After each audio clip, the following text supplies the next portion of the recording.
കൂട്ടത്തിനെതിരെ ഗുരുതരമായിട്ടുള്ള ആരോപണങ്ങളുണ്ട്. രണ്ടാമത്തെ പെൺകുട്ടി രംഗത്തെത്തുകയും ചെയ്തിട്ടുണ്ട്. അതിനൊപ്പമാണ് ഇപ്പം താങ്കളുടെ FB പോസ്റ്റ് വരുന്നത്. ഈ വിഷയങ്ങളൊക്കെ നേരത്തെ തന്നെ ഷാഫി പറമ്പിലിനോട് പറഞ്ഞിട്ടുണ്ടായിരുന്നെന്നും അന്ന് ഷാഫി പറമ്പിൽ അതിനെ പരിഹസിക്കുകയാണ് ചെയ്തതെന്നും പുച്ഛത്തോടെ നോക്കുകയാണ് ചെയ്തതെന്നുള്ളത്. അതിന്റെ തെളിവുകൾ താങ്കളുടെ കൈവശം ഉണ്ട് എന്നും പറയുന്നു. എന്താണ് ആ വിഷയങ്ങൾ? എന്താണ് നേരത്തെ തന്നെ ഷാഫി പറമ്പിലിനെ ധരിപ്പിച്ചിട്ടുണ്ടായത്? അതിന് കൂടെ ഒറ്റ കാര്യം കൂടി ചോദിക്കുകയാണ്. ഈ രാഹുൽ മാങ്കൂട്ടം ഇത്തരത്തിൽ ഈ രാഹുൽ മാങ്കൂട്ടത്തിനെതിരെ പരാതികളൊക്കെ വരുന്നത് ഈ അടുത്ത കാലത്താണ്. അദ്ദേഹം ഈ പ്രസിഡന്റ് ആകുന്നത് കുറെ നാളുകൾക്ക് മുമ്പാണ്. അപ്പൊ അന്ന് ഇക്കാര്യങ്ങൾ അറിയാവുന്നത് കൊണ്ടായിരുന്നല്ലോ താങ്കൾ ഇക്കാര്യങ്ങൾ ഷാഫി പറമ്പിലിനോട് പറഞ്ഞിട്ടുണ്ടായിരുന്നത്. അപ്പൊ അതിലൊരു വ്യക്തത. ഞാൻ ഷാഫി പറമ്പിൽ എന്ന് പറയുന്ന അന്നത്തെ MLA യൂത്ത് കോൺഗ്രസിന്റെ പ്രസിഡന്റ് ആയിരിക്കുന്ന അദ്ദേഹത്തിന്റെ കമ്മിറ്റിയിലെ ലിറ്ററേച്ചർ സ്റ്റേറ്റ് ചെയർപേഴ്സൺ ആയിരുന്നു. ആ കമ്മിറ്റിയിൽ തന്നെ എനിക്ക് തോന്നുന്നു രാഹുൽ മാങ്കൂട്ടവും സ്റ്റേറ്റ് സെക്രട്ടറിയും അങ്ങനെ എന്തോ ആയിട്ടുണ്ട്.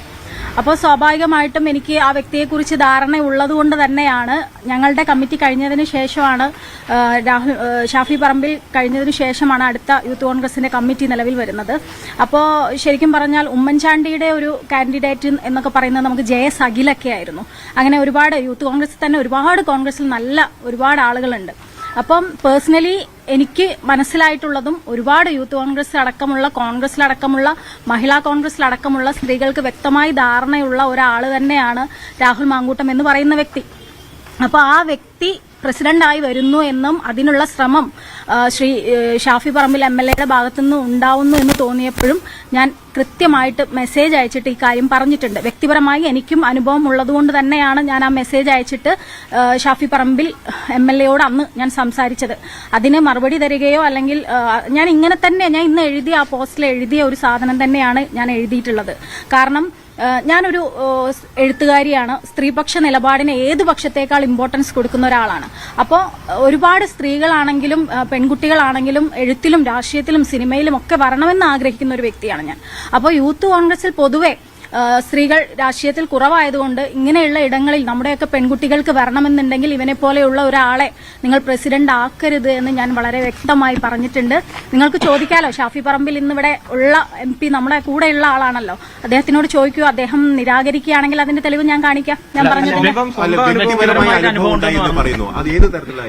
വ്യക്തിപരമായ അനുഭവം എന്ന് പറയുന്നത് കർഷക സമരം നടന്നിട്ടുള്ളത് നിങ്ങൾക്ക് എല്ലാവർക്കും അറിയാമെന്ന് ഞാൻ വിചാരിക്കുന്നു. ആ കർഷക സമരത്തിൽ പങ്കെടുത്ത ഒരു വ്യക്തിയാണ് ഞാൻ. മറ്റൊന്ന്, എന്റെ കൂടെ യൂത്ത് കോൺഗ്രസിന്റെ തന്നെ സ്റ്റേറ്റ് സെക്രട്ടറി ആയിട്ടുള്ള ഡോക്ടർ റിജി റഷീദ് ഉണ്ട്. അവർ ഹോമിയോ ഡോക്ടറാണ് തിരുവനന്തപുരത്തെ.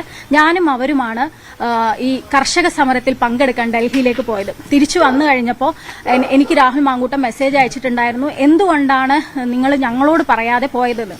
അപ്പം ഞാൻ സ്വാഭാവികമായിട്ടും വിചാരിക്കുന്നത് യൂത്ത് കോൺഗ്രസിന്റെ എല്ലാവരും കൂടെ ഒരുമിച്ച് പോകാനായിരിക്കും അദ്ദേഹം ഉദ്ദേശിക്കുന്നതെന്ന് പറഞ്ഞപ്പോൾ ഞാൻ പറഞ്ഞു, നമ്മളൊക്കെ ചമ്പാരൻ സമരത്തിനൊക്കെ ശേഷം നമ്മൾ കർഷക സമരം കാണുകയാണ്. കർഷകർ മോദി ഗവൺമെന്റിനെതിരെ ശക്തമായി പ്രതികരിക്കുന്നത് കാണുകയാണ്. അപ്പോൾ ആ സമരത്തിൽ പങ്കെടുക്കാൻ വലിയ ആഗ്രഹം ഉണ്ടായിട്ട് പോയതാണ്.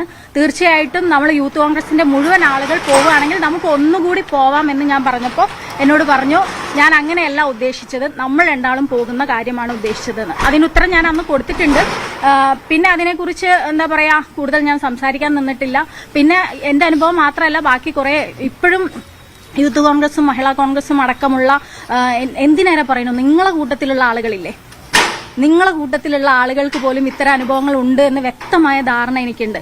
ഇത്രയും ദിവസം ഞാൻ കോൺഗ്രസിന്റെ ഭാഗമായിട്ട് നിൽക്കുന്ന ഒരാളാണ്. ഈ ഒരു പ്രശ്നം വന്നപ്പോൾ ഏതെങ്കിലും ഒരു പെൺകുട്ടി തന്റെ ഇടത്തോടു കൂടി പരാതിയുമായിട്ട് വരണമെന്ന് ആഗ്രഹിച്ച വ്യക്തിയാണ് ഞാൻ. അപ്പോൾ വന്നു കഴിഞ്ഞപ്പോൾ ഈ സോഷ്യൽ മീഡിയയിൽ സ്ത്രീകൾ ഒരു പരാതിയുമായിട്ട് വരുമ്പോൾ ആക്രമിക്കുന്നത് കണ്ടതുകൊണ്ട് തന്നെയാണ് ഞാൻ പ്രതികരിച്ചിട്ടുള്ളത്. ഇന്ന് ഈ ഷാഫി പറമ്പിലോടല്ലാതെ മറ്റാരോടെങ്കിലും പരാതിപ്പെട്ടിരുന്നോ? ഇല്ല, എനിക്ക് എന്റെ യൂത്ത് കോൺഗ്രസിന്റെ പ്രസിഡന്റ് അന്ന് ഷാഫി പറമ്പിൽ MLA ആയിരുന്നു. ഞാൻ യൂത്ത് കോൺഗ്രസിന്റെ സ്റ്റേറ്റ് ലിറ്ററേച്ചർ ചെയർപേഴ്സൺ ആയിരുന്നിട്ടുള്ള ആളാണ്. അപ്പോൾ സ്വാഭാവികമായിട്ടും എനിക്ക് പറയാനുള്ള ഒരു വോയിസ് ഉള്ള ഒരു സ്ഥലം എന്ന് പറയുന്നത് ശ്രീ ഷാഫി പറമ്പിൽ MLA ആണ് എന്ന് വിശ്വസിച്ചിട്ട് തന്നെയാണ് അദ്ദേഹത്തിനോട് ഞാൻ പറഞ്ഞിട്ടുള്ളത്. ഞാൻ പറഞ്ഞിട്ടുണ്ട്, എന്റെ അനുഭവം മാത്രമല്ല ബാക്കിയുള്ളവർക്കും ഇത്തരത്തിലുള്ള സമാന അനുഭവങ്ങൾ ഉണ്ടായിട്ടുണ്ട് എന്ന് ഞാൻ സൂചിപ്പിച്ചു. ആണ്, അതെ അതെ. ഷാഫി പറമ്പിൽ എന്ന് പറയുന്ന ഇന്നത്തെ നമ്മുടെ ബഹുമാനപ്പെട്ട MP എനിക്ക് ഒരു പ്രതികരണം മറുപടിയും തന്നില്ല വാട്സപ്പിൽ. അദ്ദേഹം അത് വ്യക്തമായി കണ്ടിട്ടും ഒരു മൈൻഡ് പോലും ചെയ്യാതെ നിന്നു. പക്ഷെ ഇപ്പം പ്രശ്നം ഉണ്ടായപ്പോൾ ഞാൻ ഷാഫി പറമ്പിലിന് മെസ്സേജ് അയച്ചിരുന്നു. ഇപ്പൊ ഫസ്റ്റ് തുടക്കത്തിൽ മെസ്സേജ് അയച്ചിരുന്നു, ഞാൻ അന്നേ പറഞ്ഞിട്ടില്ലായിരുന്നോ എന്ന് ഞാൻ മെസ്സേജ് അയച്ചപ്പോൾ ഒരു സങ്കട സ്മൈലി അദ്ദേഹം എനിക്ക് ഇട്ടിട്ടുണ്ട്. കണ്ടു. അപ്പൊ അന്നും അദ്ദേഹം കണ്ടിട്ടുണ്ട്. നമ്മളൊരു കാര്യം പറയാണ്, ഒരു സ്ത്രീ എന്ന രീതിയിൽ ഞാൻ പറയാണ്, ഇന്ന് ഒരു വ്യക്തിനെ നിങ്ങൾ വെച്ചാൽ ബാക്കിയുള്ള പെൺകുട്ടികൾക്ക് വരാനുള്ള ഒരു അവസരമാണ് നഷ്ടമാകുന്നത് എന്ന് പറയുമ്പോൾ അതിനൊരു പുല്ല് വില പോലും നൽകാതെ അവഗണിക്കുക എന്ന് പറയുന്നതും ഒരു പുച്ഛവും പരിഹാസവും ഒക്കെ ആയിട്ടാണ് ഞാൻ കാണുന്നത്. അത് മാത്രമല്ല, ജയസഖലിനെ പോലെയൊക്കെയുള്ള ഒരുപാട് ആളുകൾ, ഈ യൂത്ത് കോൺഗ്രസ് എബിൻ വർക്കി തുടങ്ങിയ ആളുകളെയൊക്കെ മാറ്റി നിർത്തി ശ്രീ രാഹുൽ മാങ്കൂട്ടത്തിനെ വെക്കുമ്പോൾ അത് നമ്മൾ പറയുന്ന അഭിപ്രായത്തിനെ പുച്ഛവും പരിഹാസവുമാണെന്ന് വിശ്വസിക്കുന്നവരാണ്.